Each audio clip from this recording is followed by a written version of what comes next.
Hey again, everyone. Craig Galbraith, the voice of the channel at the Channel Partners Conference Expo 2026. Catching up with Frank Wassenbergh. Frank is with CX Consulting Partners. Yes, sir. Frank, you enjoying the show? I love it. I actually have not been here in about 9 years, and it was so great to come back and see everyone that I haven't seen in a long time. Yeah, good time to be back. So, people know you from BCM1, Cloud Links. Kind of tell me about CX Consulting Partners, how it was born, and what's your focus? So when we run Cloud Links still to this day, we just got into contact center consulting very, very early on. One of the first people to really say we're going to take the practice in an entirely different direction and just focus on contact center.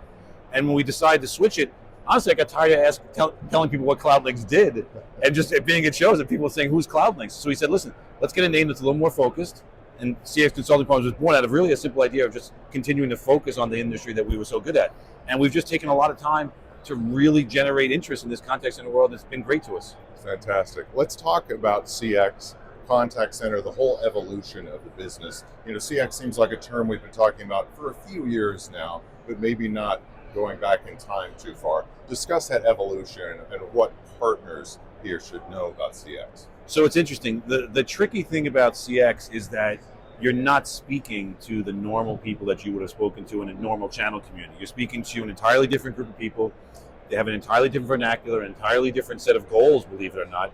And the audience that they're servicing is saying, you know, this is going to be our forward-facing, customer-facing entity. This is going to be the group that communicates with everybody in the outside world. So it directly affects their revenue stream more than anything else in the industry. And you have to really understand that puts an entirely different set of pressures on them to go sell this. And I think a lot of channel partners kind of miss that that's a level of importance. So you have to become good at it as opposed to selling an MPLS network or something back in the day. Right. You know? What's one thing about CX that maybe we're not talking about right now that we should be? Should have a little more focus, a little more attention. It's a great question. I think where the focus needs to be, everyone is saying AI is the way of the future.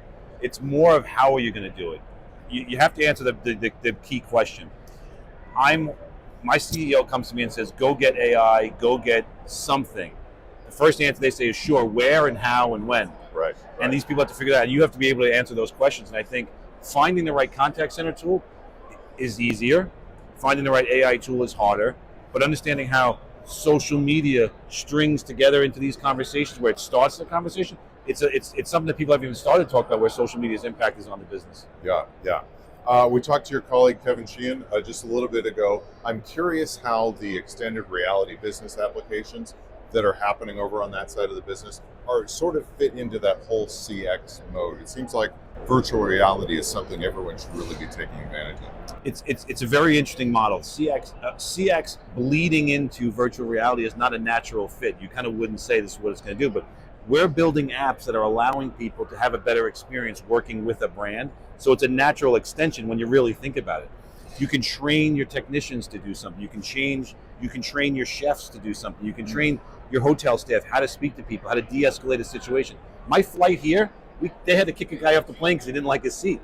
Imagine now they can figure out a way to de-escalate these situations. So it's a natural extension of the CX community. It's a natural way for the agent community to get involved in it.